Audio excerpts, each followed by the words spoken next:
Hello everyone, I hope you all are good. Let's start today's video. In this one we are going to talk about shallow copy and deep copy in JavaScript.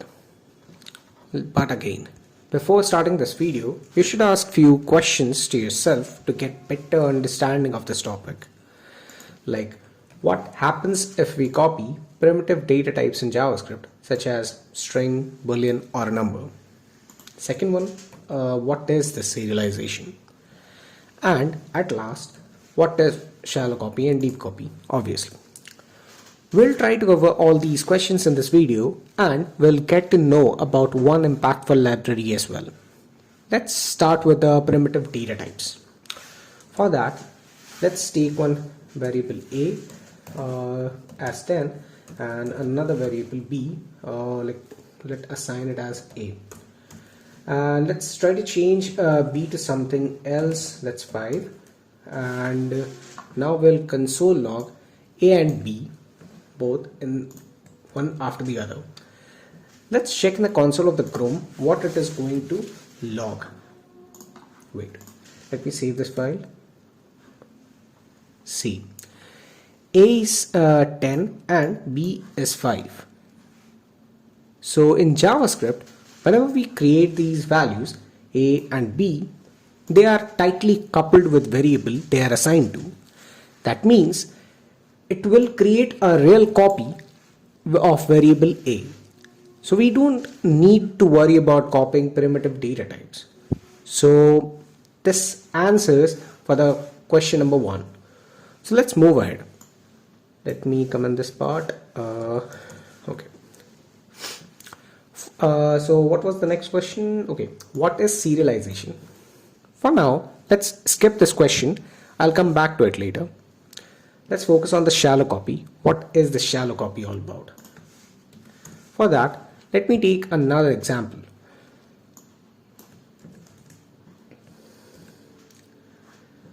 Here I have taken one original object which have two properties such as channel name and subscribed. Cool. And in line number 20, I am assigning this copied object as original object. So let's see again, like the previous example, let's change one property like channel name to code card. And we'll try to console log these two objects. Let's see what it is going to show in the console. See, it has been copied perfectly, but there's one interesting point to note.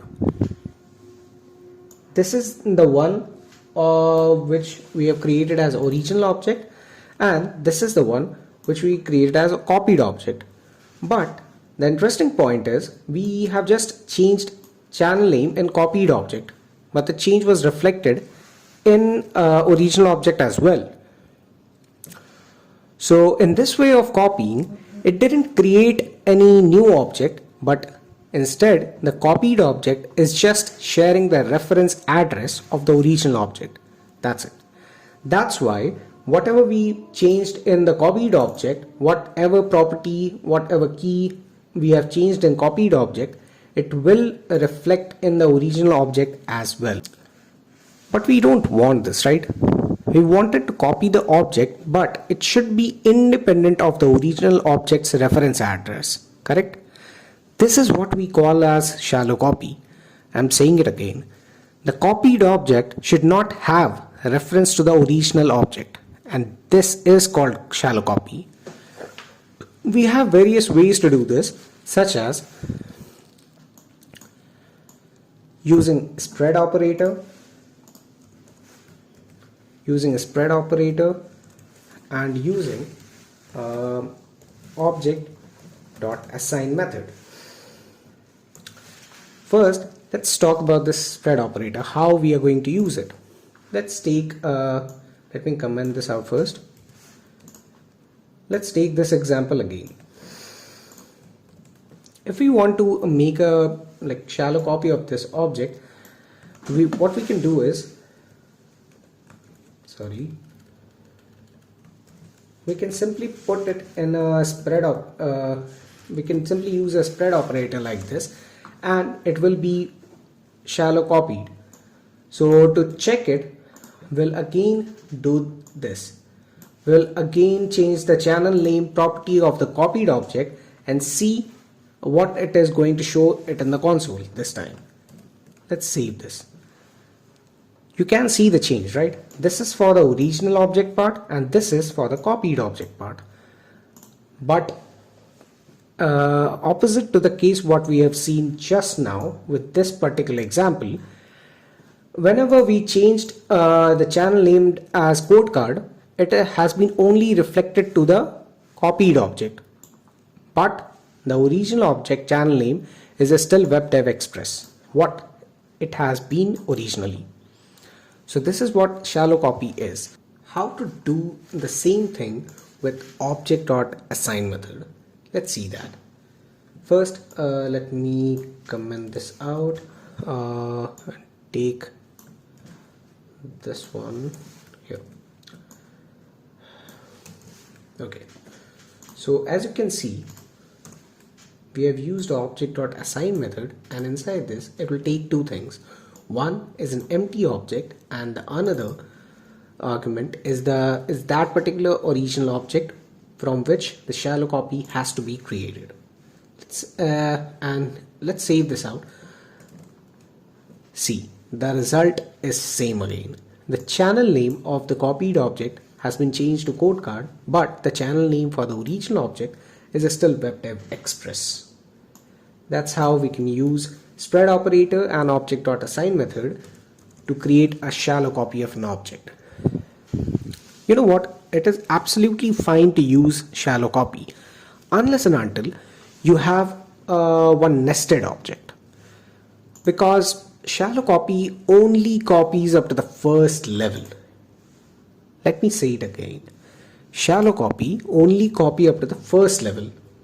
It means in the nested object it will not work. For deeply nested objects, we have something called deep copy in our armory. So to create a deep copy of an object, there are various ways. First one is this. What does it mean?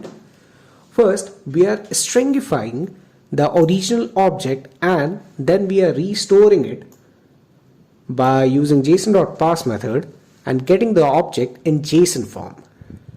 Let's try it out to see this. Let me take the original object example again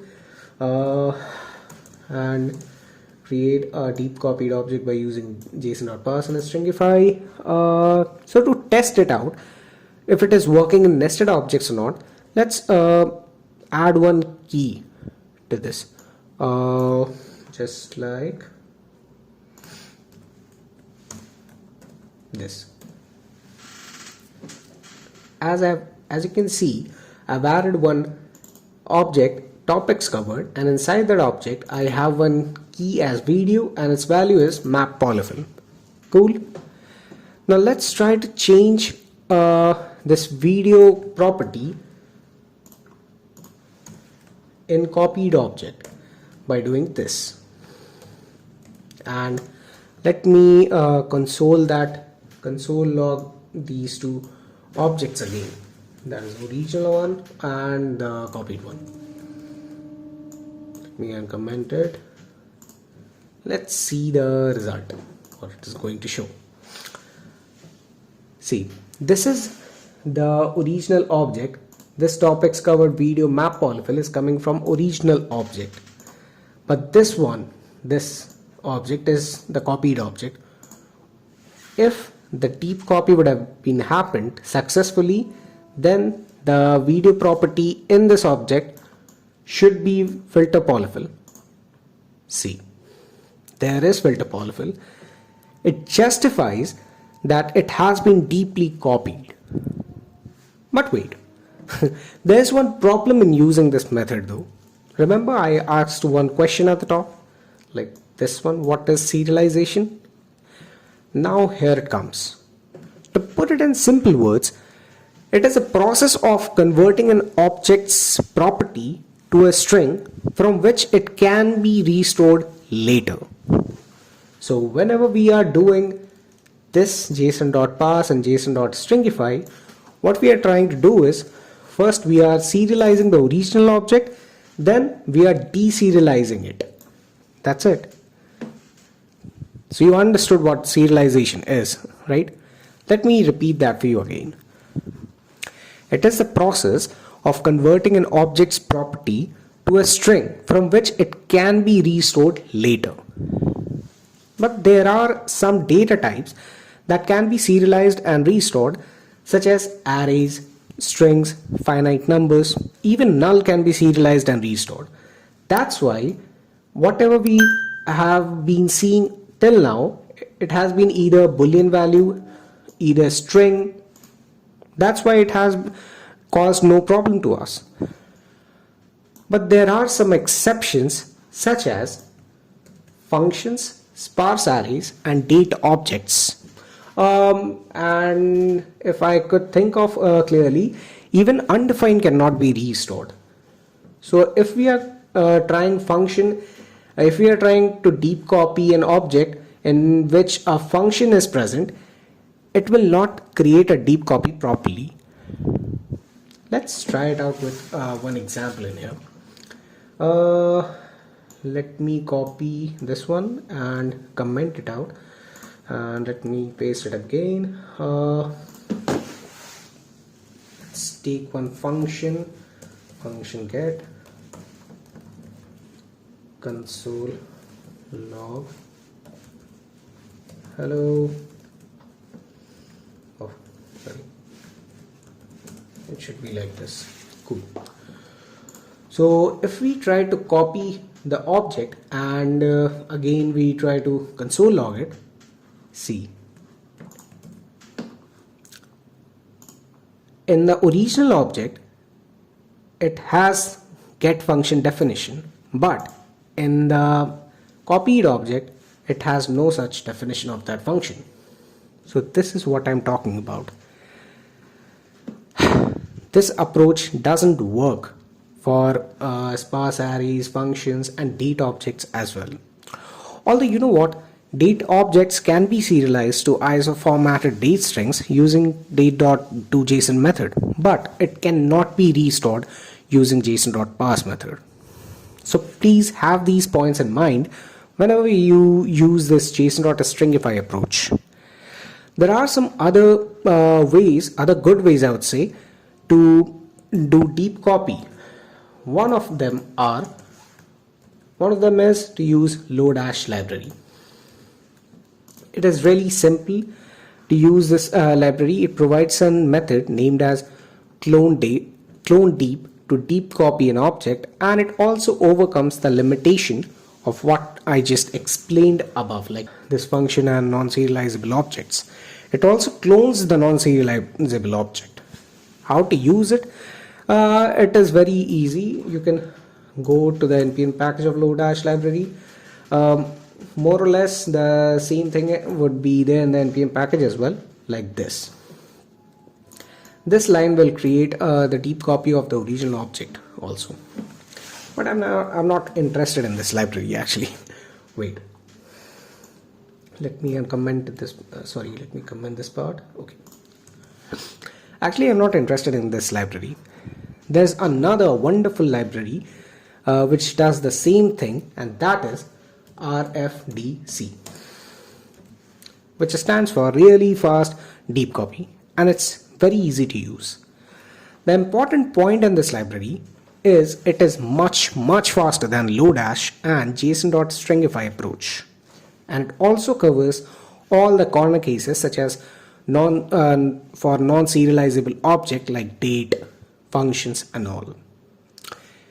Let me open one link and show it to you.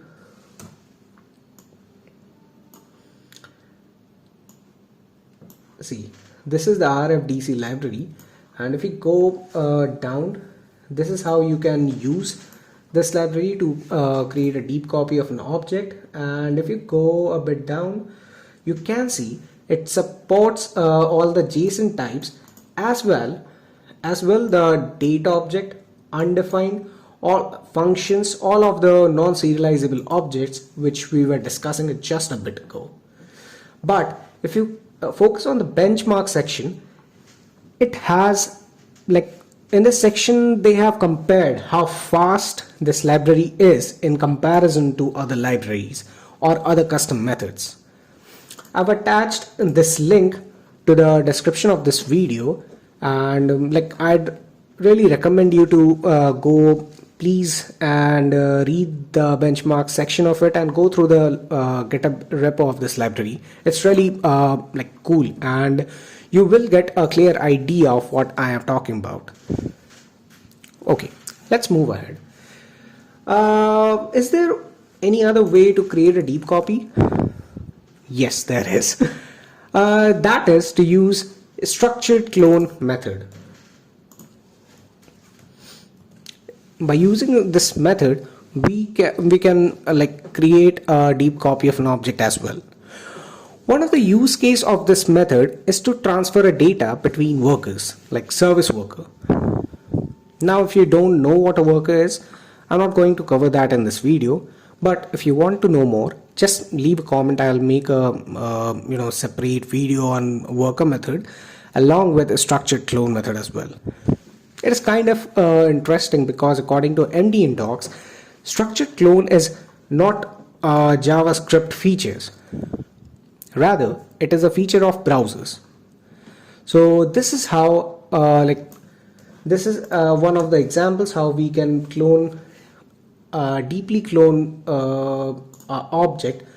So by the way, this example is taken from MD in docs only. So let me console mushroom 1, let me log in mushroom 2 as well. So you can see there it worked perfectly, but let me do one thing. Mushrooms 2 dot manita, let me push one more element, let's say it a wheat. See, now mushroom 2 object and this manita has 3 elements in it, but this manita has 2 elements in it. So this justifies it did the deep copy of this particular mushroom 1 object. Okay, then I think I have covered almost everything in this topic. Oh wait, actually I also planned to cover one interview question in this video, like how to create a custom function or how to write a custom function to deep copy a nested object. But due to some time constraint, I'll cover it in another video. Relax, no need to worry about that. So if you understood the concept of shallow copy, deep copy and serializable object, then do leave a comment, and don't forget to subscribe to this channel to watch some amazing contents related to front-end engineering, or I should say web development. So that's it from my side. Thank you. You have been a lovely audience people. कुछ भी यार